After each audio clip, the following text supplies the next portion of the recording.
Hey guys, and welcome to another tutorial. This is your host John Grand for Freshly Squeezed Samples, and today I'm going to be showing you how to create an inspiring synth sound from scratch. Now obviously what's inspiring is subjective, but since we're talking about the world of trance, progressive, house, and dance music, I think that there are a few different ways that you can go and create an inspiring sound. Now by definition, inspiring usually means to evoke a feeling of excitement or longing, or for someone to want to do something creative themselves.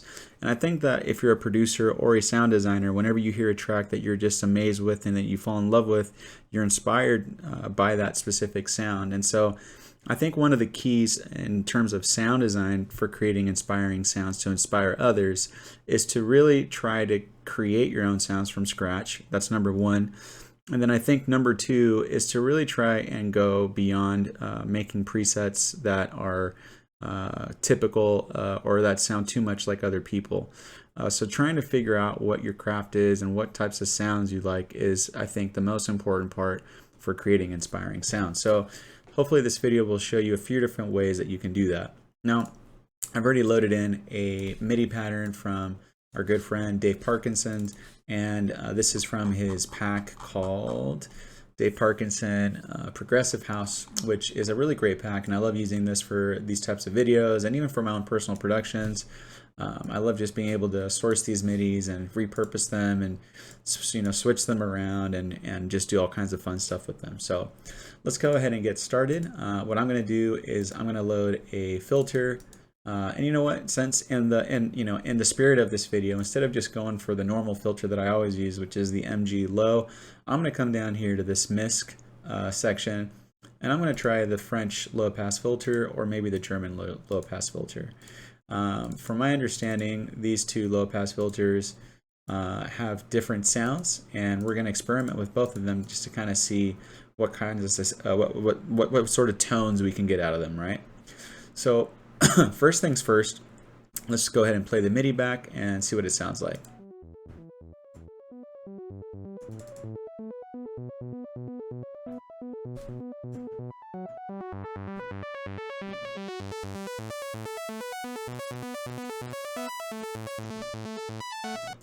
It's a really cool pattern.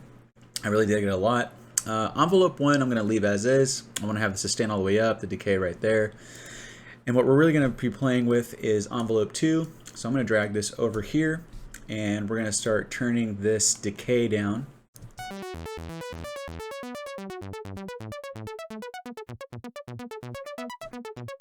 Now let's see what the French LP versus the German one sounds like.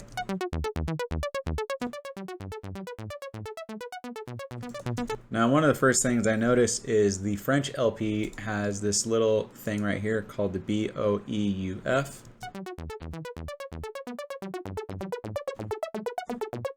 And what it seems to be doing is it's creating almost like a dual notch filter on the actual cutoff filter. So it's essentially making like a really unique curve that the German LP just seems to be very standard and not all that creative necessarily. So let's play with the French LP since we have it loaded and it's doing some interesting stuff.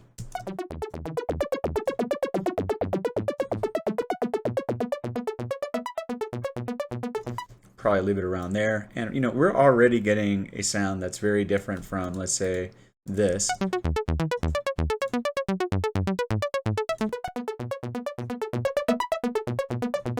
Now whether or not you find that inspiring, it is up to you, but we're going to keep on developing this sound. I'm going to bring these voices up to 8 and play with the blend and the detune.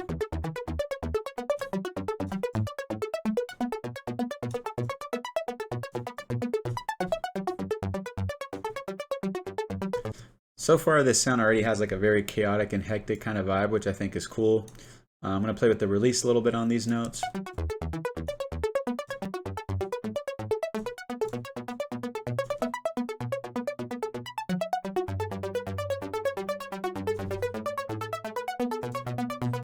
And for the sake of this video as well, let's go ahead and use a digital wavetable, and there's a lot in Serum, which is really nice.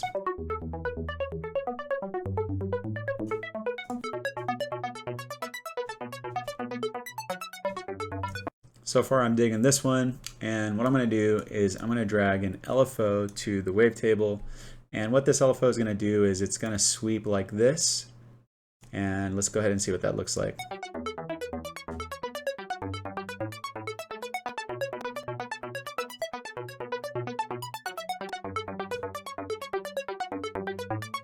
Pretty cool sound. I'm also going to layer in a basic saw wave again into Oscillator B, just to kind of give the sound a little bit more foundation.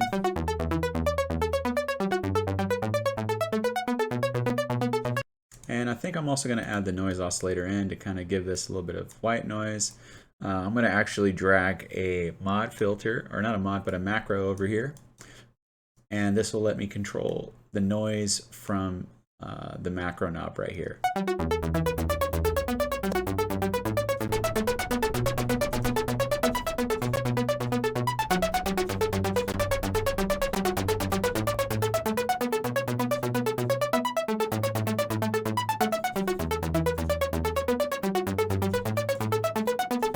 So far I'm digging that. Let's go ahead and open up the delay. And I'm just going to do a basic ping pong delay with a dotted eighth and a regular eighth.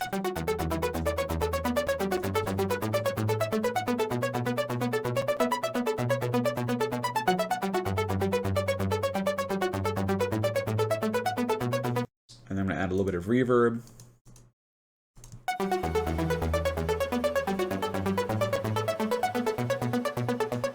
I'm also going to create another macro for the cutoff. I'm actually going to name these so we know what they're for.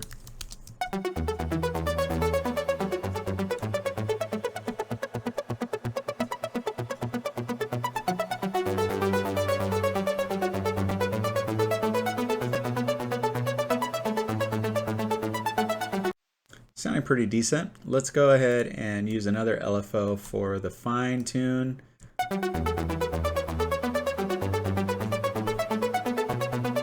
And let's do a separate one on this one. And for this one, I'm actually going to change the curve on the LFO. I'm just going to try something different. And if you're wondering why my personal LFO has this many options, because what I've done is I've actually gone into LFO tool from Expert Records and I copied all the presets, and to my surprise they actually do work in the LFO of Serum.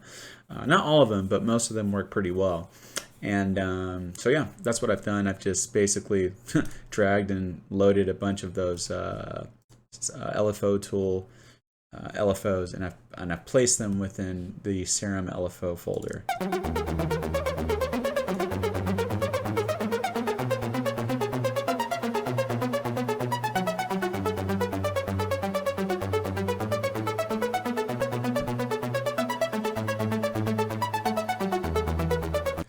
And that came out pretty interesting, actually. I was pretty surprised. I didn't think that that would sound that good, but it actually sounds pretty nice. Next thing I'm going to do is I'm going to enable the sub oscillator, just to kind of give it like that higher register.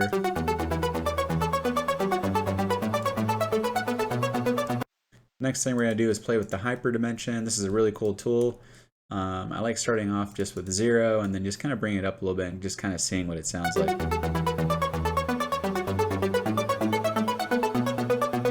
Same thing with the dimension. Let's go ahead and try it. And I'm going to add my favorite, which is the downsampling.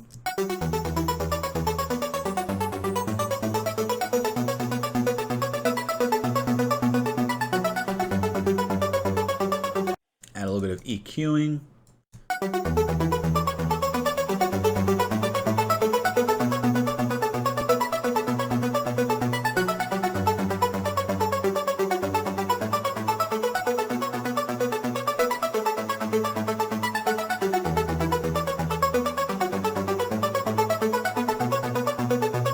Just trying to cut out some of the lows. We can also play with the filter right here. This is a second filter that we can also play with on the LFO. So let's go ahead and see if we can get a cool pattern going on here. I'm going to go ahead and try out this Discopator one. No clue what it's going to sound like, but let's just go ahead and experiment with it and see what happens.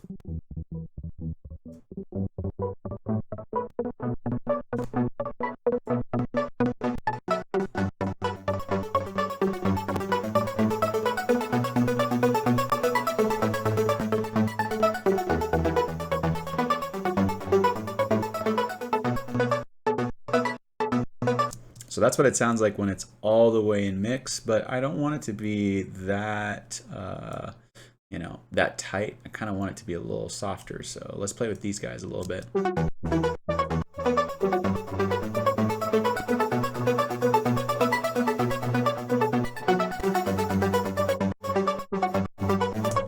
I just got an idea. We can send another LFO here and then have this guy, I believe this is what we're trying to do.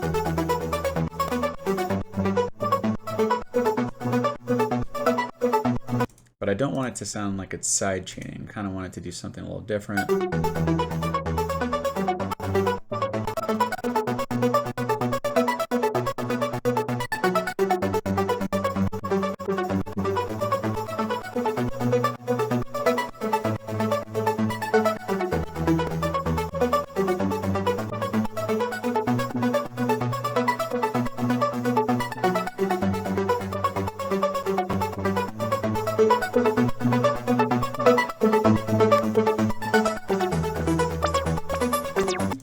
Same thing, we can go down to the French LP.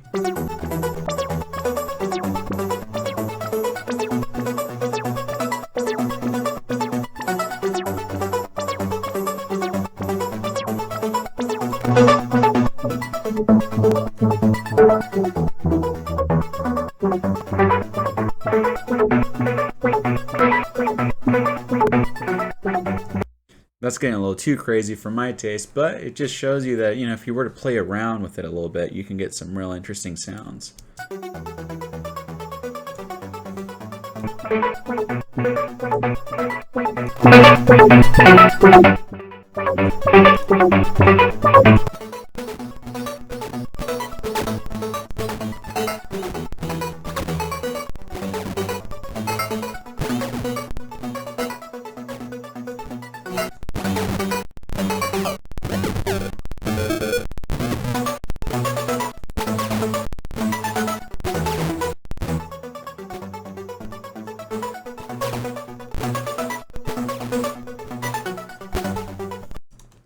Now let's go ahead and start playing a little bit with some of these matrix controls. And these are essentially everything that we've already routed can be found in this actual matrix, which is super useful if you're ever wondering, you know, where did I do X, Y, or Z? This is a good place to go and find that. And one of the things that I like to do is I like to play with the velocity on certain notes. So let's say, for instance, I wanted the reverb to kick in only when I hit a certain range of notes. So what I can do here is I can come into Ableton, and then I can look at the velocity settings here, and then I can start kind of, you know, playing with all of these different little individual notes. So let's go ahead and do that, and then start going like this, and then we'll be able to hear the reverb doing a unique pattern.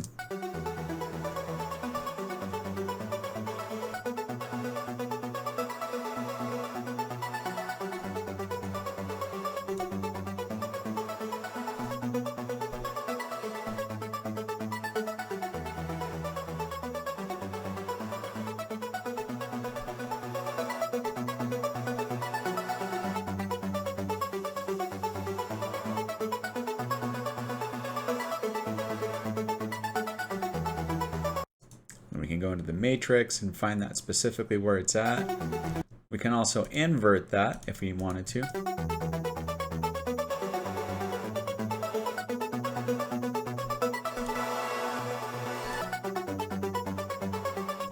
Also, we can change the curvature on how rapidly it gets affected.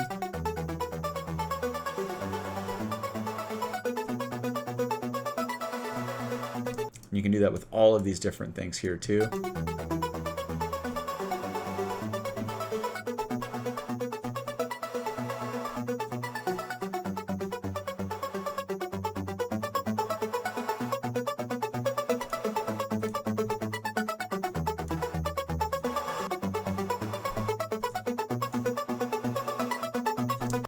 And we can also try different filters. Some of these are going to be really loud, so I apologize in advance if they do become too loud.